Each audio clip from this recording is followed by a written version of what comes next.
and welcome to this RSK Biocentres First Thursday Club webinar. I'm Des Delahaye, I'm a director here at RSK Biocentres, and it's my pleasure to host today's presentation on the new Nature Levy Regulations and appropriate prioritisation for nature. But before I introduce our speakers, I need to go through a little bit of housekeeping with you. First of all, your microphones will all be muted during the course of the session, but that's not because we don't want to hear from you. So if you've got any questions, any comments, then please post them in the chat. We'll have a few minutes at the end of the presentation and we'll rattle through as many of those as possible. After the webinar, you'll receive a form requesting some feedback.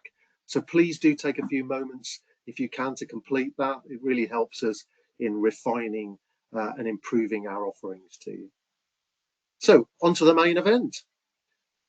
It's my pleasure to introduce our speakers for today. Alexa Culver is General Counsel at RSK Wilding. She joined us in January 2025, and she spent over 16 years working on land, planning, environmental and green finance projects.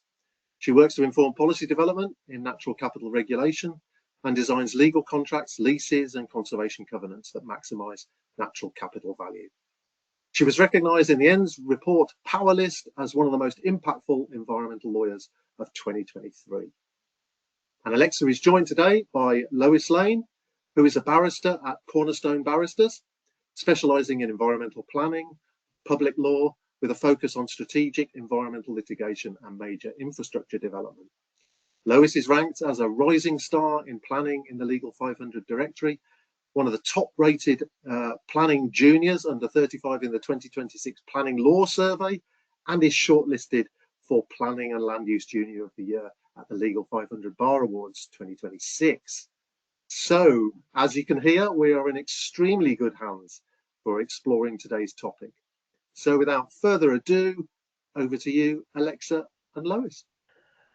Thanks very much, Des, and that all makes me sound much more impressive than I surely am. But thanks everyone for joining us. We're going to be rattling through quite a few topics for you today. So just to briefly go through what we'll be covering. First, Alexa's going to give us a background overview in a moment of how we got here, what is the background to these new regulations, EDPs, all that jazz. Then we're going to do a quick canter through the mechanics of how this levy is going to work and where there are still gaps where we're going to need to see more information.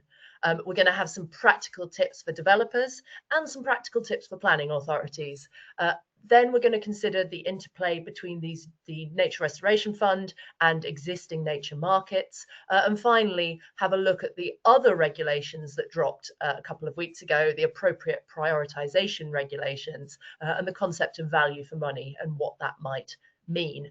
And you'll be pleased to know that this is going to be all very interactive between Alexa and I, because I will be playing your good cop for today's session, giving us an optimistic vision of the future and how this could all play out in really the best case scenario. And Alexa's going to be what she referred to as a doom goblin, your bad cop for the afternoon, and consider some of the risks and potential challenges with the process.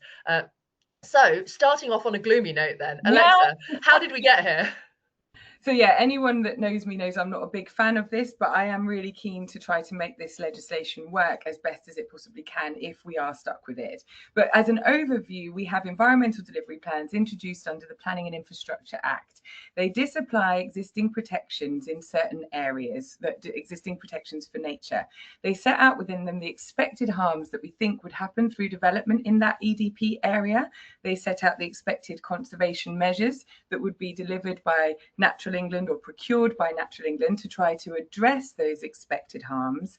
They set out the amount of a levy and whether the levy would be mandatory and voluntary, who pays for what kind of developments. And they may impose planning conditions within them, for example, pre-commencement planning conditions to pay the levy and or pre-commencement or other pre-occupation conditions, for example, for on-site delivery of mitigation. and they specify the types of development that can qualify for payment of the levy and the maximum amount of development that may be permitted. And to give you an example of how these may be stretched or used or interpreted, recently we had the Fingleton review into nuclear, and there they explained that the government is looking at creating, for example, nuclear specific environmental delivery plans. So that's an example of how they might relate to areas related to nature, they might relate to areas related to the proposed development. So a little overview that I hope is a useful whistle-stop tour. Turning then to the mechanics of what's new in these new regulations, the first thing to stress at this point is that there is some stuff that we still don't have. So we don't have, obviously, the EDPs themselves, and crucially, we don't yet have their charging schedules. And a lot of the information governing how much developers will actually be required to pay under this new system will come in the charging schedules when those are eventually published with the draft EDPs. So still some uncertainty around that. But the basic process that's now been revealed is essentially that first a developer will need to make a request to pay, and that is under Section 72 of the Planning and Infrastructure Act itself. So that's the initial step. And they will then receive from Natural England a commitment to pay. This will be time limited and in certain circumstances set out in various grounds in the schedule to the Nature Restoration Levy Regulations. That commitment to pay is cancelable. The big one being if planning permission is refused. You obviously don't have to pay your nature levy. The developer will then ordinarily go on to submit their planning application. And when permission is granted, the local planning authority will impose a statutory pre-commencement condition, which relates to the payment of the levy. The developer at this point, and these are two of the really crucial bits in the new regulations themselves. So Reg 8, the developer needs to send an assumption of liability notice to Natural England, and they will then receive from Natural England a liability notice. That's Reg 12, and that is the point at which the final amount of the levy and the payment terms and conditions crystallizes. The developer will know exactly what they have to pay and when. They then pay either the full levy or, under certain circumstances, the first instalment, because there's provision for payment in instalments. The local planning authority will be notified that the condition can be discharged, and then the developer can crack on with development.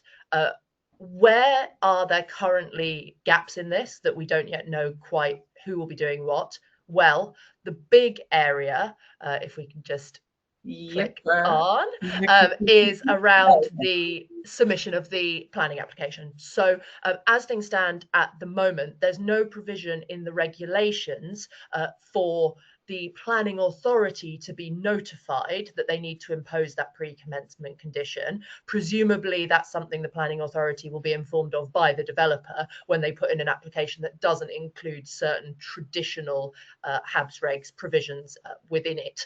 So we'll expect to see more detail of that in the guidance that's going to be published by the Secretary of State along with the first draft EDPs. And then the other thing just to bear in mind is that the box that's just been highlighted on your screens, this is the point at which, as I said, the final payment terms and conditions formally crystallize.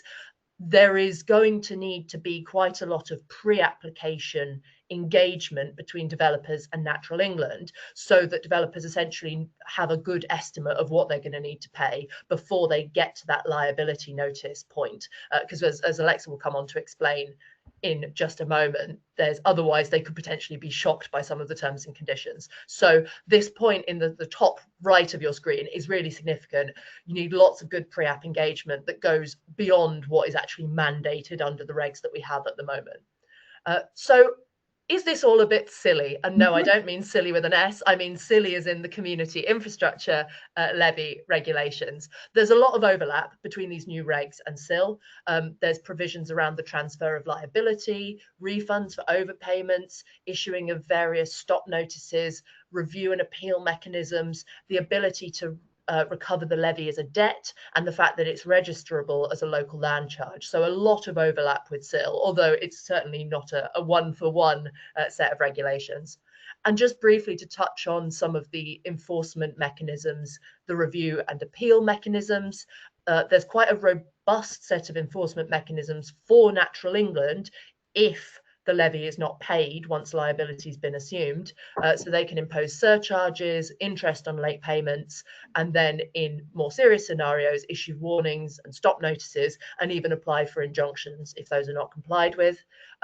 But on the flip side, developers who are unhappy with the final calculation of the levy amount or the apportionment of liability can first request a review from Natural England. And if they're dissatisfied with the outcome of that review, then there's various mechanisms for appealing to the Secretary of State to get a second opinion. So quite a robust set of enforcement and review and appeal mechanisms.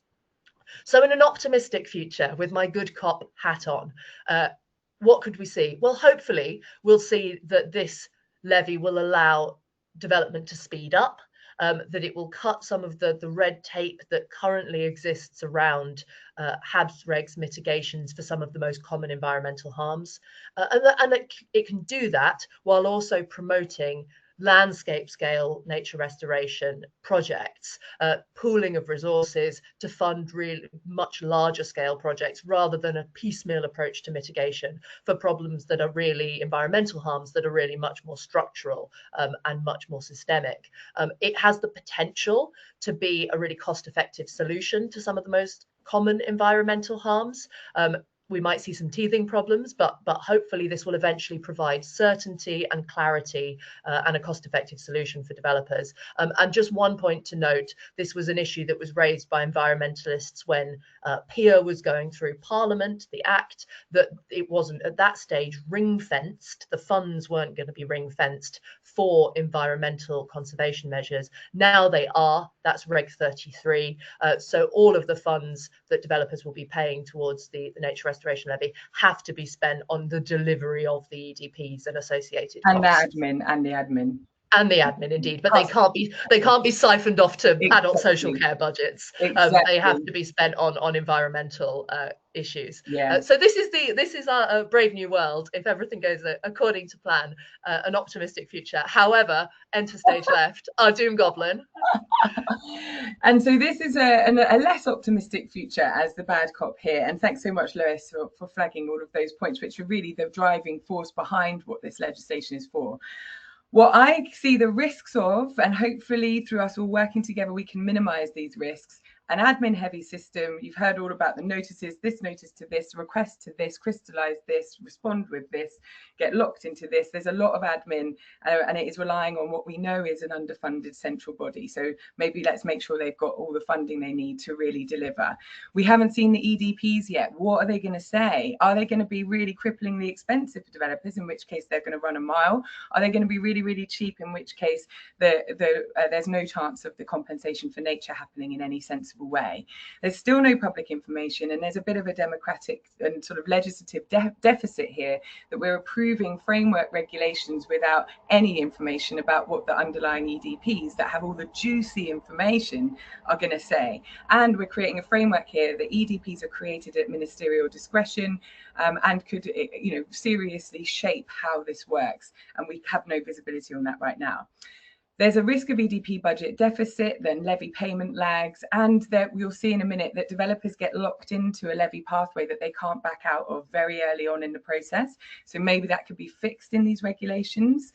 Also, duplication of effort. You'll see most developers are going to want to know what their habitats regulations liabilities are to assess what is cheaper and better value for them, levy or normal compliance. So there's a lot of duplication there potentially. And some serious conflict of interest risks if a regulator is participating in a private market or distorting a private market and putting a regulator under perhaps pressures that ideally regulators wouldn't be put under. And the contagion risk. We've seen earlier that EDPs might be created very specifically for nuclear developments. Other environmental protections can be weakened under this primary act, and the loss of scientific credibility can be sort of easily weaponized in either direction. If we're not focusing on the environmental impacts, but instead on levies that are created at the discretion, at ministerial discretion, then It could be weaponized for developers, could be weaponized against developers, could be weaponized for nature, could be weaponized against nature.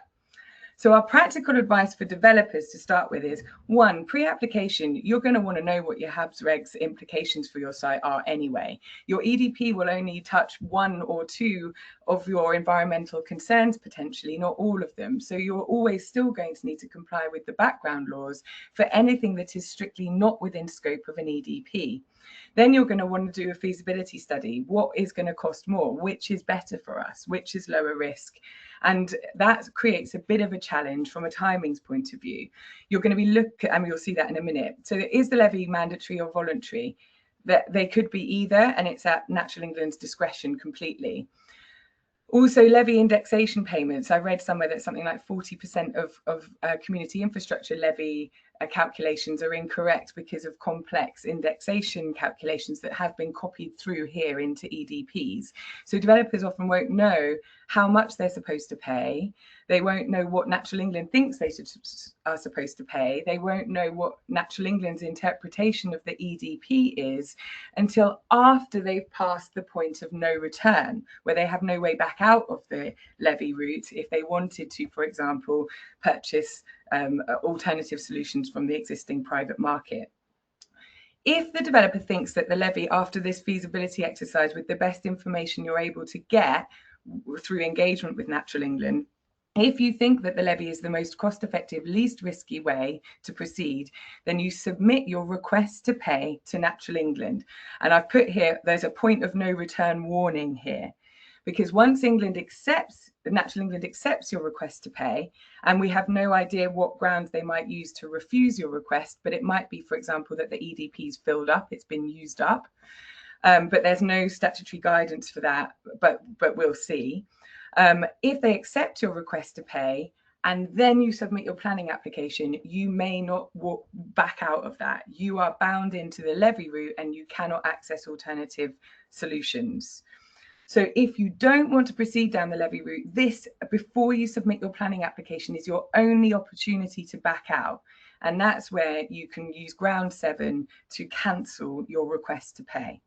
Then when you submit planning, and again, I flag only submit if you want to go down the levy route, then you submit your planning application and the planning authority has to apply a pre-commencement planning condition to your development that requires payment of the levy or payment of the first instalment of the levy.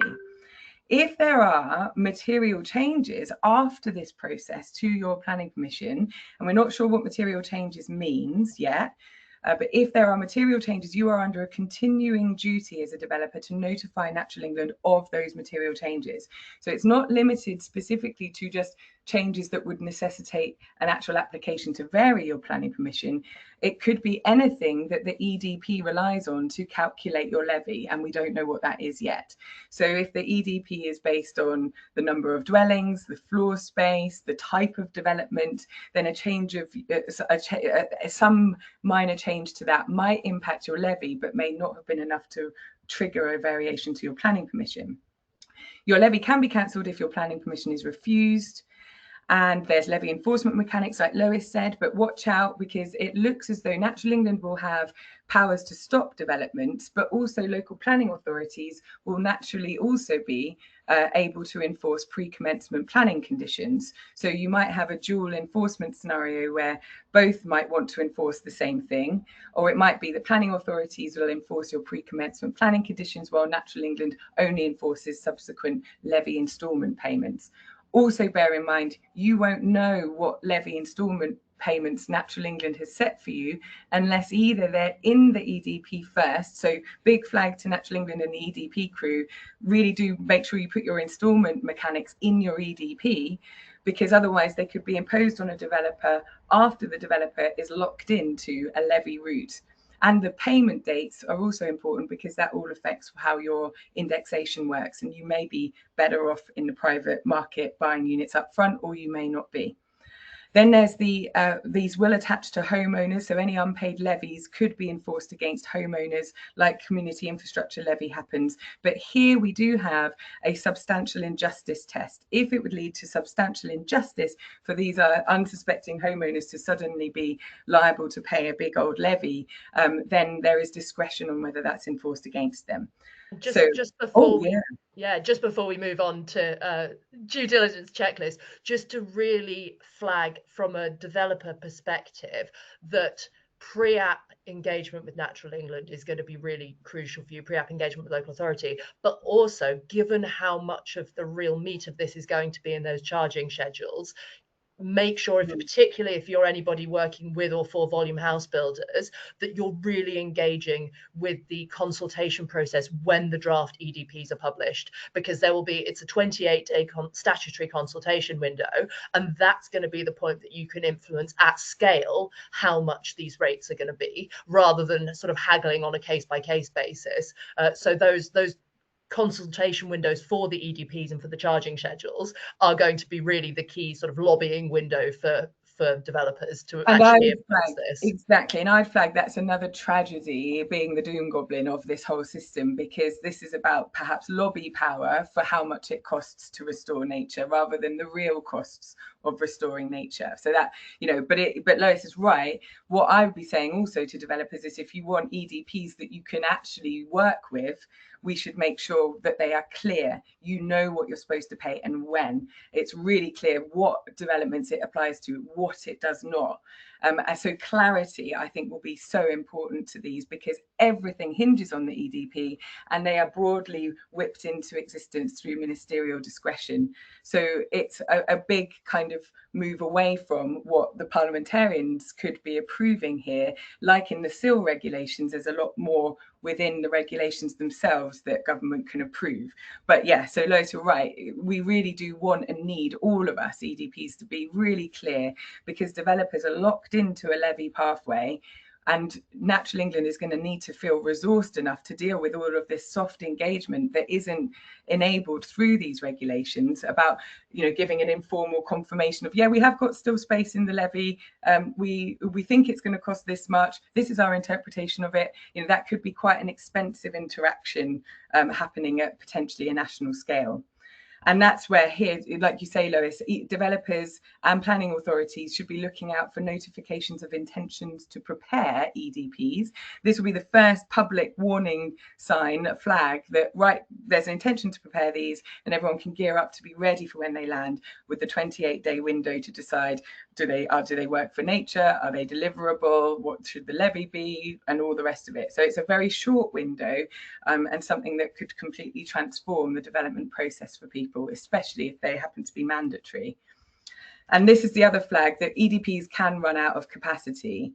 And there's no mechanism here for developers to, say, for example, reserve capacity, because they might want to make sure it's available to them. So again, you might find yourself locked into a levy pathway early because you want to make sure that you're using up that capacity, but you may also then be losing out on potentially more cost-effective alternative solutions, potentially.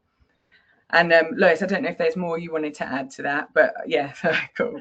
With an eye on the time, I think we better crack on so that planning authorities get a fair shake too. Much of the important information that's important for developers is important for the planning authorities too. So one, there's no obvious mechanism for you to be told when the levy applies, but let's just assume developers will tell you.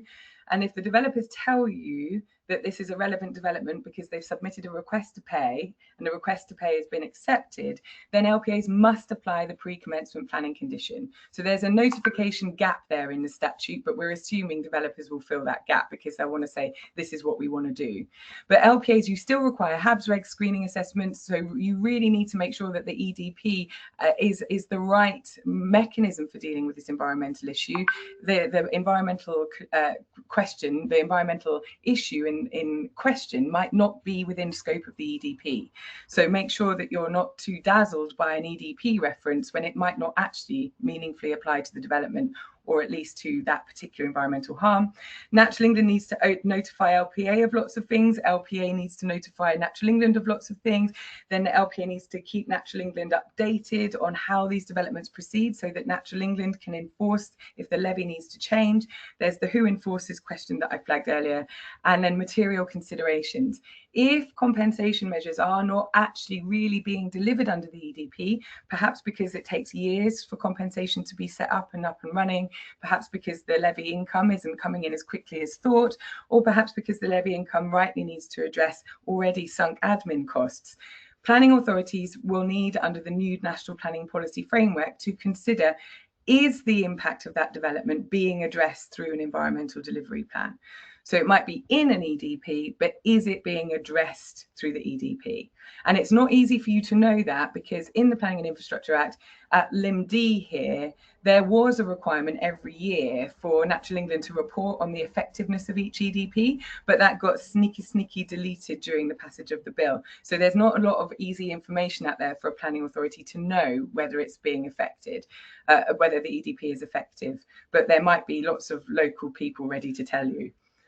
I'm sure there will be. Just, yeah, I think on the point about the enforcement of the various conditions, certainly I don't think we need to go back to the slide, but certainly my read of the regs is very much that Natural England are responsible for the enforcement of payment terms. Yeah. But given that there's a power to impose other conditions related to the delivery of EDPs, not just the pre-commencement condition about the payment of the levy, the local authority would be responsible in the normal way for dealing with the discharge of any other conditions that are imposed, but they're not responsible for chasing up payments, essentially, if a developer assumes liability and then fails to make those payments. Exactly that. And Natural England sort of inherits these LPA-ish powers of stop notices when an instalment isn't paid. So where a development is in progress, Natural England could stop it if an instalment isn't paid. Exactly. So interplay with nature markets. EDPs have a really broad scope. They can cover any area in England, can apply to any environmental feature, so can apply to any natural capital. But BNG, biodiversity net gain, is not expressly overridden by EDPs, which is good. But they're not also expressly safe from EDPs, which clearly are intended to have this comprehensive, impact and application across England, critically England, not Wales, not Scotland, not Northern Ireland. So the role of existing LPA and NGO providers is not, so LPA private NGO providers of natural capital is not immediately clear. And Natural England have demonstrated a real need and desire to work with existing providers of these solutions, but it's hard to tell whether they will buy ready-made credits from these providers or whether they will just effectively engage providers to kind of be their contractor to deliver works. And it's not clear how quickly cash will flow in, so how quickly that cash could flow out again to operators that are looking to support this delivery. And also we're already seeing now the unlevel playing field, if you like, playing out because the EDPs, the conservation measures don't actually need to be delivered under EDPs technically and legally. They hopefully would be, but they don't have to be. That's quite an unlevel playing field factor. Also, planning rules, it's in consultation at the moment. Do be sure to respond to it if interested, but there's already a consultation out looking to relax planning laws for EDP conservation measures, but not other conservation measures. So that's just an example of the beginnings of where EDPs might start to get an easier ride of things and costs be reduced and planning requirements eased off, but not for the private sector who would need to comply as normal. So I would say we should resist that as much as possible to keep as much of a level playing field as we can. And for private operators looking still to interact and transact with developers who are also mulling over whether to go down an EDP levy, you have to get your deal done with the developer, and developers, you need to get your deal sewn up with your mitigation provider or your natural capital provider before you submit your planning application, because once your planning application is submitted, your ground 7 ability to cancel your levy approach is gone, and so you are locked into the levy pathway at that point. That might not be the intention of the draftsman here, and let's hope it's not, because I'd like to think that developers keep choice all the way through this. But if it is the intention, you have a window before planning is submitted to try and get a deal done in the private market. And then over to Lois to talk about appropriate prioritisation. So this is the other set of regulations that were laid a couple of weeks ago alongside the Nature Restoration Levy Regs, and they're the Environmental Delivery Plans Appropriate Prioritisation Regulations. And these are effectively related to the mitigation hierarchy, which I'm sure most attendees will be very familiar with. So that's obviously the concept that one should first seek to avoid environmental harms, and then if that's not possible, to mitigate them, and then and only then, if that's not possible, to compensate for them. There was a lot of concern from environmental groups while the Planning and Infrastructure Act was making its way through Parliament that it was effectively jettisoning the concept of the mitigation hierarchy altogether. And in lieu of that, we've got now these appropriate prioritisation regulations, which relate to the preparation of an environmental delivery plan, and effectively mimic some of the operation of the mitigation hierarchy. So the bits that are highlighted, this is the really crucial reg, is Reg 3 that's on your screen at the moment. The bits that are highlighted in green are effectively mimicking some of the mitigation hierarchy. So it says that when Natural England is preparing an EDP, that it must prioritise avoidance measures over mitigation measures and compensation measures, and then mitigation measures over compensation measures. So that's the mitigation hierarchy effectively in action. But then crucially in yellow, where they consider it appropriate to do so. So there's quite a wide discretion here for Natural England in terms of when they consider it appropriate to apply this prioritisation, this hierarchy effectively. And what we don't have at the moment is that statutory guidance that's set to accompany the first EDPs. I would expect to see guidance from the Secretary of State supplementing what's in these regulations about some of the factors that Natural England may wish to take into account when exercising this discretion. But purely in terms of the actual mechanics of the regulations, it is a very broad discretion. And then in paragraph 3 or sub-regulation 3 here, you can see that there's also a provision that when considering whether it's appropriate to prioritise conservation measures, Natural England should have regard to the extent to which they deliver value for money. And again, there's scope for this to be very sensible. There's scope for this to be a consideration of how landscape scale measures can be delivered best at scale and most cost effectively, so that you can do the best for the environment at scale across the board with the funds that are taken in under the Nature Restoration Levy. But again, we don't have a definition within the regulations themselves of what constitutes value for money. That is again something that I would expect to see fleshed out in guidance to give a bit of a steer to Natural England when they're considering what have regard to value for money means. Value for money in what context? Yeah, I mean, I'd add to that. Yeah, so I think that you know, very often the best thing for nature is that it isn't harmed in the first place. And so if we're talking, so that's why we've got such a sort of enshrined mitigation hierarchy, because it kind of aligns with all scientific understanding that nature preserved is typically better than nature created somewhere, typically. So it should only be a last resort when you're in the compensation category. But yes, we've got the concept of value for money. Value for who? Is it value for money for the developer? Is it value for money for the economy? Is it value for money for in terms of the actual cost of compensation measures themselves? Now, I think for me, the difficult erosion here is I understand the calls that people make, like, you know, how much money should we spend per bat? You know, you see that kind of stuff. But what I think goes on here is, as a regulator, I feel like, you know, what you want to be doing is conserving the environment, and you want to be focusing on that. I think that what's difficult here is ideally when you're harming very valuable nature, it should be an economic deterrent to developing on that particularly environmentally sensitive site. There might be better places to develop. So the moment the economic deterrent is being eroded, you're losing the ability to harness the economy to protect nature, and instead you make it pay to harm it. And that's, to me, the unfortunate reversal that's beginning here in this erosion of the mitigation hierarchy. And importantly, yes, value for money for who, I'm not sure. So yeah, I think it's a start down a road that is a challenge. I can understand also, like, you know, people go, well, medicines, for example, you can't have every medicine available on the NHS all of the time. You've got to have value for money. But here, you know, people are choosing to develop one piece of land over another piece of land. I'd like to think that there could be some economic pressure to choose the least harmful site, and that gets eroded here. Anyhow, I will stop at that point, Lois. So what we've got. So what's next? Yeah, what's next? What should people be looking out for?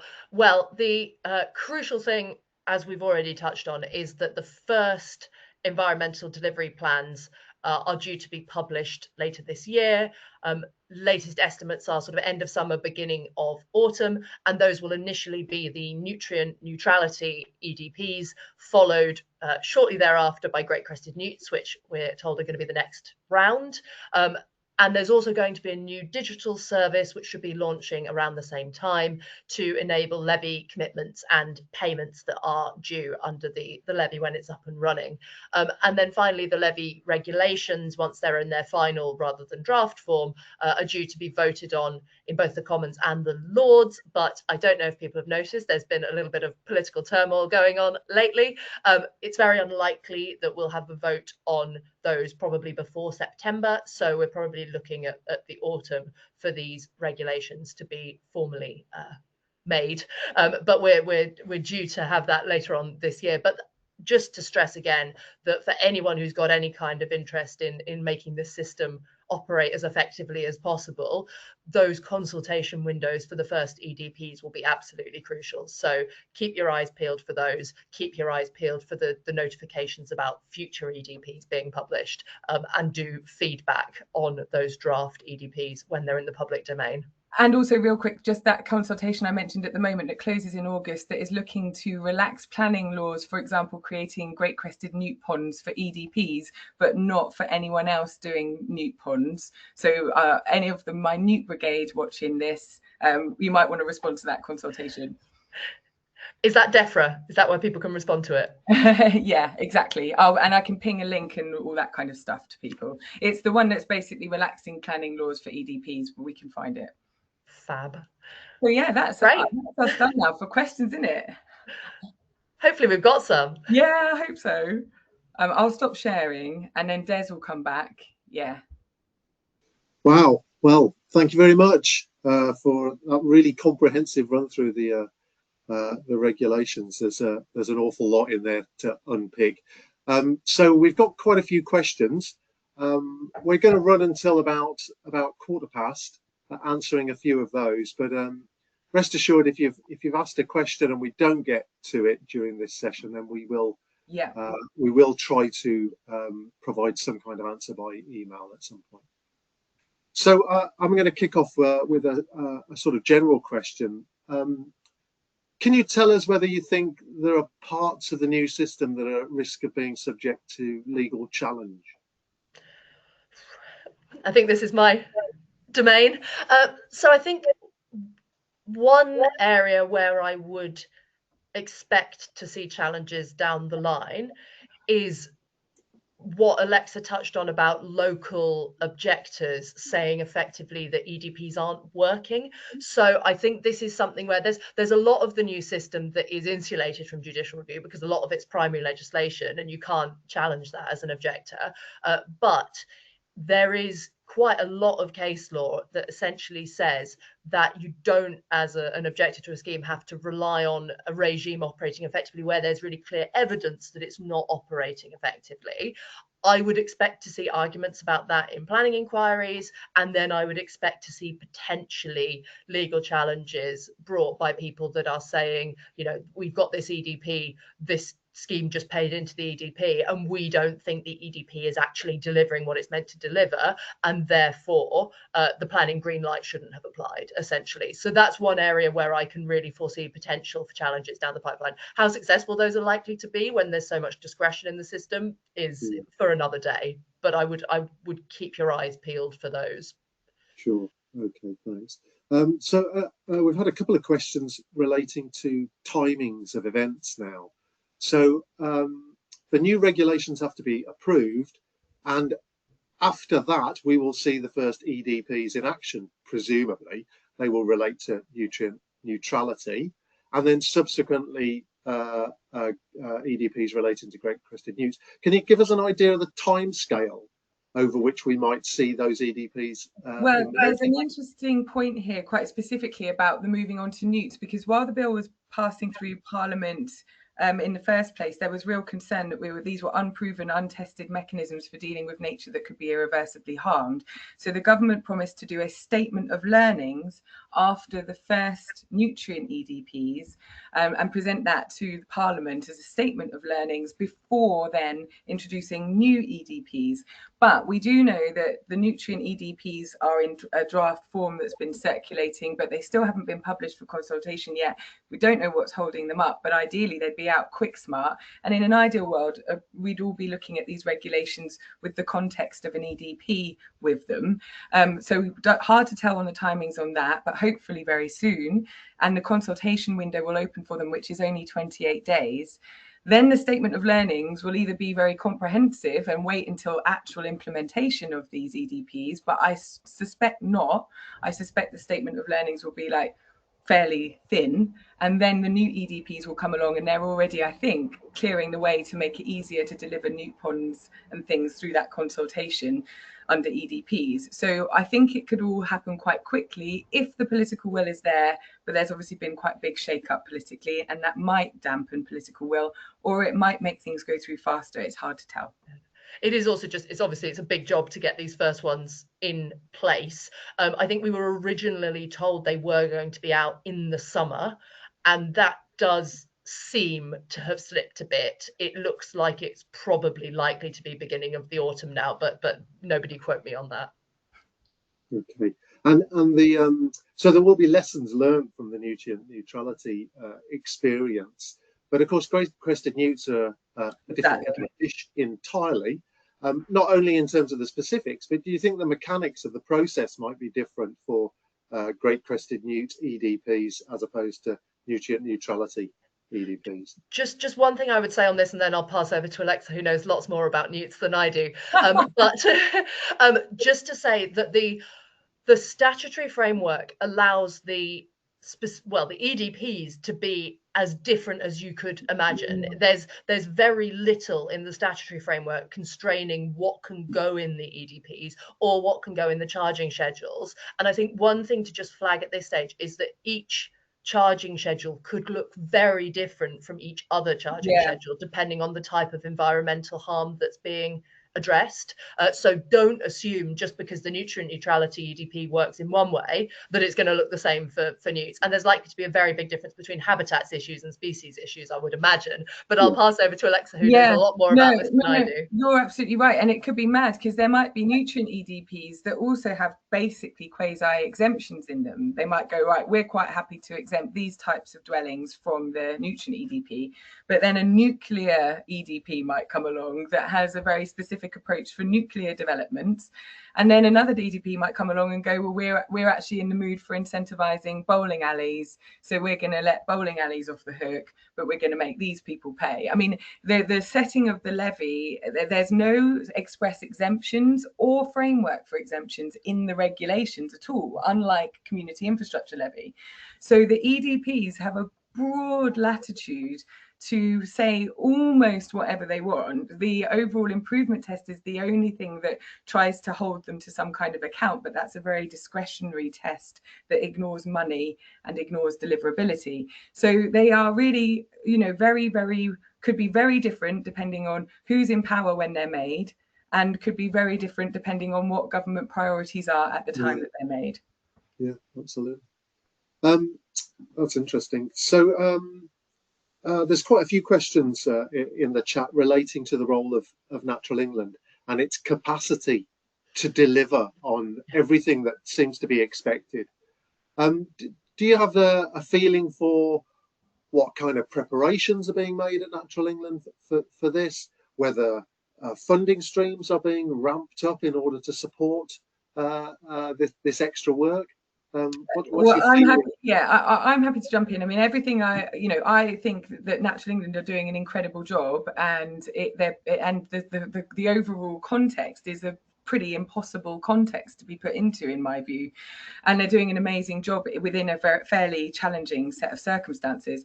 I'm not hearing a lot about boatloads of money getting pumped into making this an extreme success. One thing when we did our dry run through, Lois, but I forgot to say, is really if Natural England do anything, we've got to make sure that their interaction with the LPAs is rapid, because it could slow down development if the LPAs aren't finding out what's going on.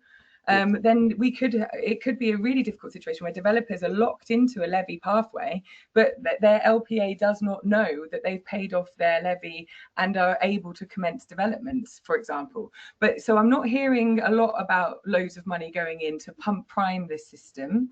And I also know from things like National Audit Office reports and similar, that Natural England are suffering from being loaded on with loads of stuff like this over decades without the resourcing to enable it, and have themselves said in that report that they have low confidence in delivering this. Now, that might be out of date information. It was from a report maybe 6 months ago. But I think Natural England are doing an amazing job in a challenging situation, but we've got to watch out for developers getting locked into a levy and Natural England getting bogged down with the admin of telling the LPA what's going on. I mean, the other thing, just to flag on sort of capacity, is that this obviously applies to EDPs, but statutory consultees across the board are under huge amounts of pressure just in terms of the amount of legislative change that has been happening over the last year or so. There's also, at the same time as EDPs terrestrially, there's been a whole package of offshore wind improvement measures, also aiming to speed up the process, and just from conversations that I've heard at conferences and things, a lot of the statutory consultation bodies being invited to come along to a lot of DCO examinations, for example, a lot of different infrastructure permitting processes to feed into those processes, so that they're being given all this extra stuff to do on top of the day job of putting together these strategic plans for these new types of legislative frameworks. So it definitely is, it's a big challenge for Natural England in this instance, but across the board, statutory consultation bodies under quite a lot of pressure with just the pace of change. Hopefully that will be teething problems, and then once the system's in place, it can all run a lot more smoothly. But it's I'm impressed by the amount that they're taking on at the moment. Yeah, there's no doubt there's a lot of challenges involved in implementing this, but I guess change doesn't come without a challenge, does it? So I think we're going to have to wrap things up there. That was really fascinating. Thanks, Alexa and Lois, for a really informative session today. So it just really remains for me to say thank you all for joining us and sharing your questions with us. We will try to get out answers to as many of them as possible. It's going to keep you two busy for a little while, I think. There's quite a few in there. Excellent. Next month, the First Thursday Club will be taking a summer break. So our next webinar will be on September the 3rd on a topic yet to be determined. So keep an eye on your inboxes for more details. And we hope to see you there. All the best and goodbye until next time. Cheers.